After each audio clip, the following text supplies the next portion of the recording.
and welcome back to my channel. In case you don't know already, I'm Brittany and I am the nerdy thrifty hippie, and I want to kind of introduce my next project of videos that are coming up on the channel. I'm sure by now a majority of people have heard of the Konmari process. If you haven't, definitely check it out. It really is life-changing. Like the name of the book, The Life-Changing Magic of Tidying Up suggests. And I've already done this process once.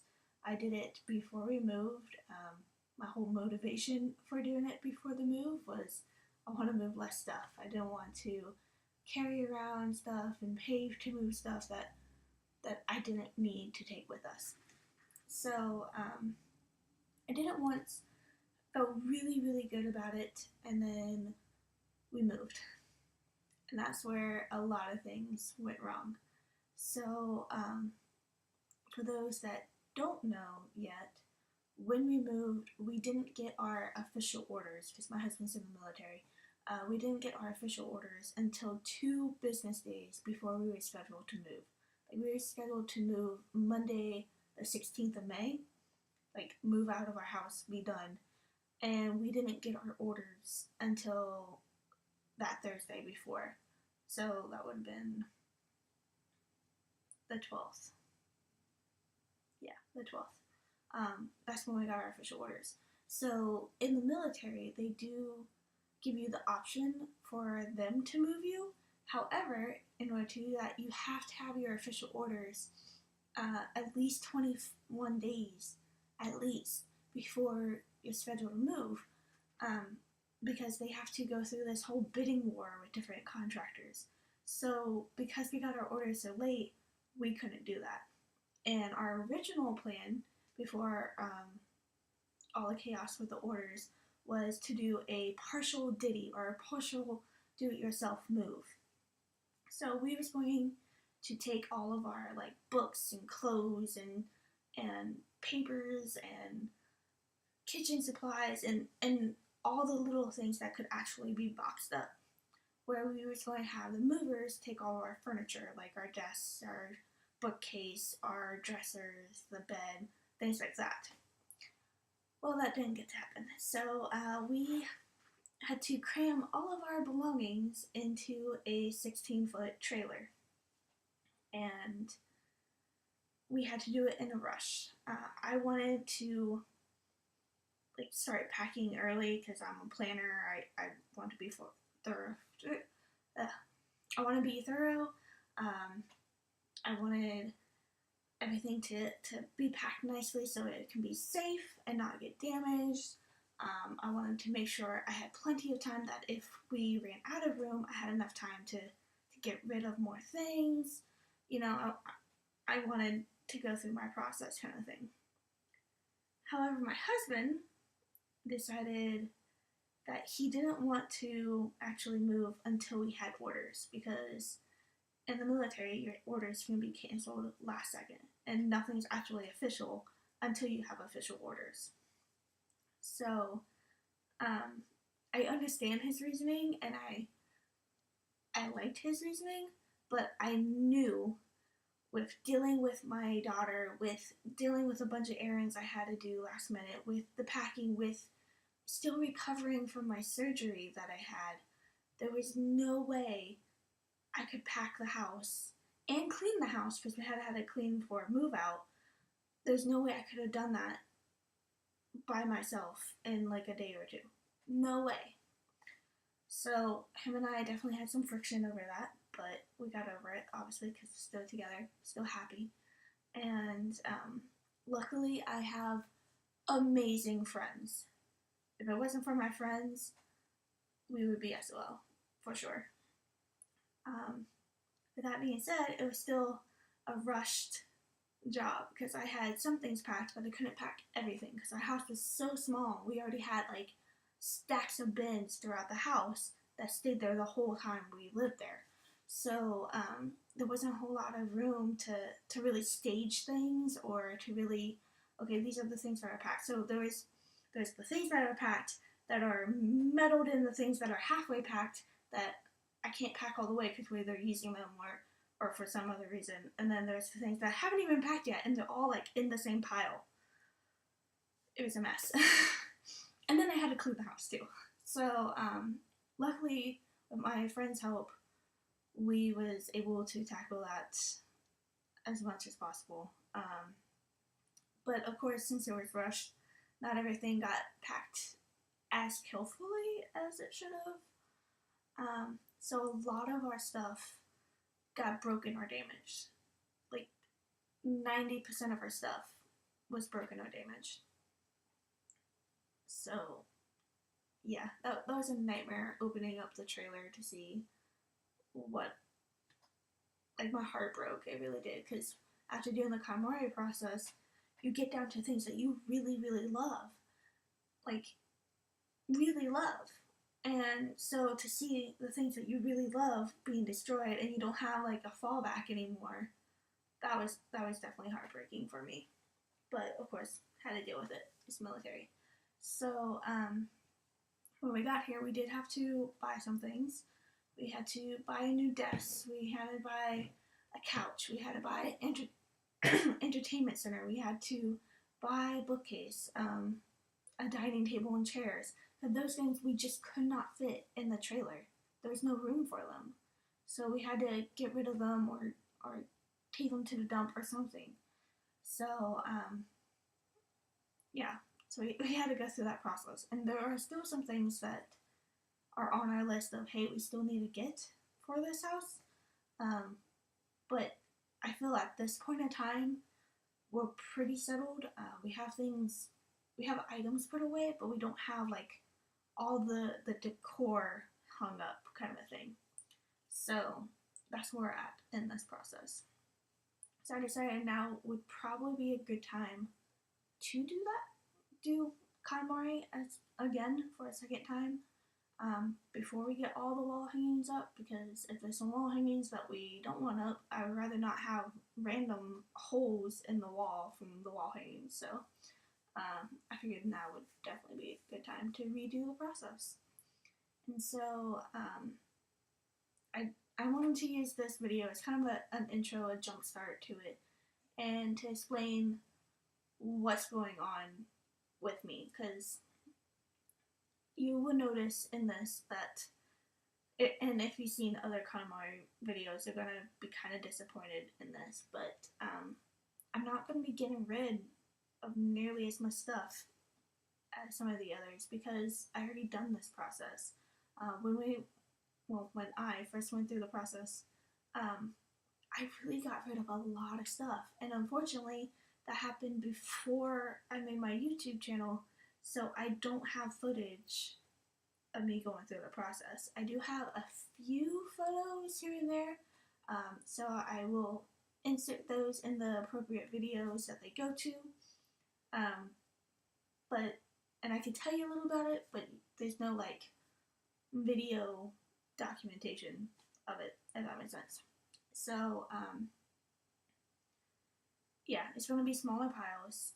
There are a few categories that I'm like, yeah, I already know I'm not getting rid of a single thing. For example, my makeup. Not getting rid of a single thing. I can already tell you that right now. I'm still going to kind of show what's in there, because some of the things got damaged, broken, yada yada from the move. And so I have replaced a couple things, not repurchased some things, and I already have a makeup collection video online, so I want to kind of give an update of what it looks like now, so people can see. And yeah, you're gonna see small piles. I guarantee it. I am going to tackle my items as well as my daughter's items, because she's only 2. She can't tell me, yes, this piece of clothes sparked joy. To her, she's at that stage right now where my phone, my clothes, my books, my bear, my, like, everything's hers in her head right now. And so even things that are definitely not hers, like my phone, she claims it as hers all the time, but it's not. So she's in that possessive stage right now. And that's okay. She's 2. She doesn't know any better yet. So I am going to go through. I have been, since we moved here, I've been watching what she does play with, what she doesn't, what kind of items does she run and get all the time. Because I let her pick her clothes. So what clothing does she always want to pick out and wear, kind of a thing. So I do that. And I've made notes in my bullet journal. And that way, when I get to that part, I can take care of it. So when I go through the different categories, I'm going to do my items first, and then I'll do her items. I'm not going to cover my husband's items because he's a grown adult. He could take care of it himself if he really wants to. I may tidy up his items a little bit and like reorganize his items so they look nicer, but I'm not actually going to go through and say, hey, we're throwing this away, even though it's yours, because that's not right. Yeah, there are a few items like in the categories that are kind of for everyone, like the kitchen stuff, food, things of that nature that I'm gonna have to ask him about, and that's gonna be way different than me just going through and getting rid of his stuff. So I will be doing my stuff first, and then my daughter's, and for each category. So clothes, mine, my daughter's. Then I'll move on to books, mine, my daughter's, kind of a thing, and go through there. Also, this is something I feel like in this generation we have to deal with that isn't really covered in the books very much. And some people have tackled this and some people haven't. And that's the digital world. Nowadays, we're constantly attached to our electronics. We have these categories that we need to go through in the physical world are also a lot of times in the digital world for us. Maybe not so much clothes. The only example I could think of is Pinterest, like if you have a clothing board, but you could lump that into a different category, so that's okay. But like books, I have a bookcase of physical books, but I also have books on iBooks by Apple, and then I have the Kindle app, and I have books on there too. And I have audiobooks, so like I have to deal with those, and so I want to do the physical realm first of the different categories, and then in that category right after I'll do digital. So like best example I can think of is the books. So I'll do my physical books first, and then my digital books because this is still mine, and then I'll do Chloe's books because all of hers are physical at this point.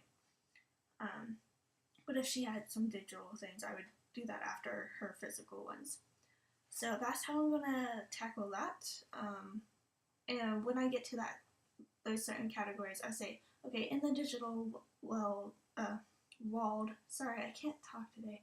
I'm gonna be tackling my emails or my social media or my books or anything like that. So you know exactly what to expect or what I feel is right to pair in the digital sense with the physical sense.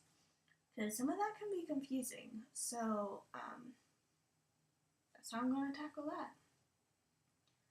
If you want to follow along, please subscribe to my channel. That way you can get the updates going on.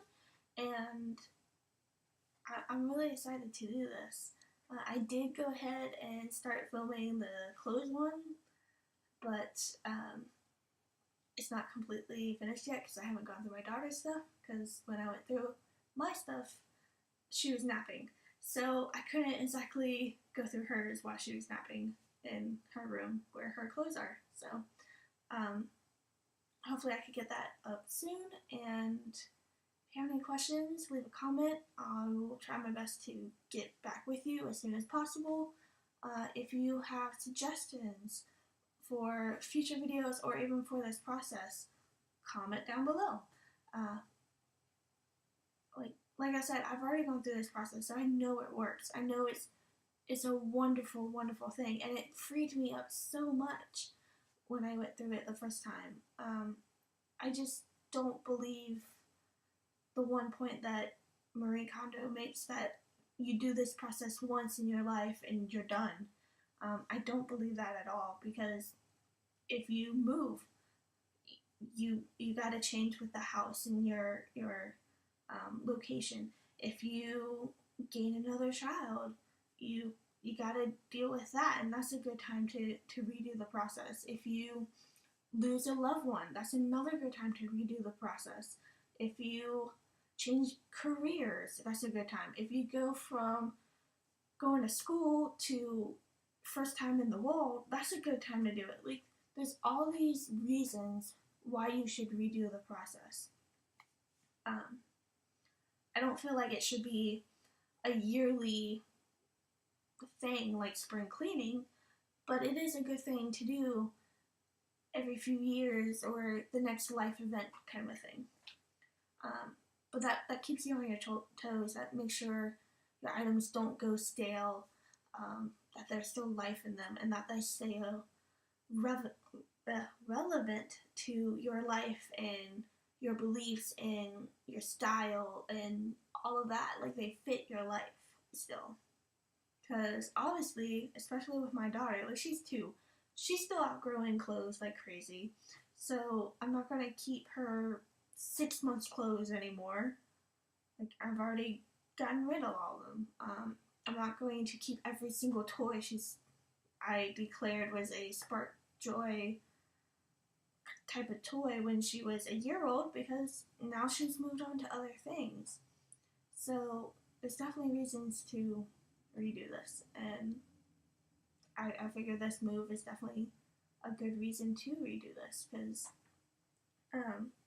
after I did the process, I tried to be more alert for items that didn't spark joy anymore. So I would donate or discard or whatever I could do with that item. I did it as soon as I saw it. Like, it wasn't, oh, just put it off and wait kind of thing. Like, at that moment, I wanted it out of my house. It was kind of weird how fast I would turn on items, but I did. And, like, I know I'm not going to have a whole lot, but since we moved here, I haven't really done that as much. And so there are some categories, like my jewelry, that I'm, like, itching to redo it, because even though all those pieces spark joy at the old house, I'm leaning more towards a minimalist life, and I realized I have 3 dainty necklaces. I wear 2 of the 3. The one I have yet to wear since I've redone the category, and I don't foresee me re-wearing them. I need to go through my earrings again badly, because although I have several earrings that go with this one necklace, for example, I'm not going to just rotate through them. So there's certain ones that I gravitate towards, like, all the time, and so I want to keep those ones, and then unless it's sentimental, I'm going to get rid of the others, you know? So it all depends on that, but that's one category I've been dying to get to. Another one, for example, is my cleaning supplies, because I don't like how they're set up right now in the house, and I feel like I have way too many, and there are some things that I don't use. I just don't use, and so I want to get rid of them, and so I'm itching to do it, but I know I need to do the process. I need to do it correctly, so I'm going to, and thank you so much for listening to me babble. Yeah, and thank you, and I hope you enjoy watching my journey and that it inspires you on your journey. And yeah, I'll see you at the next video. Bye!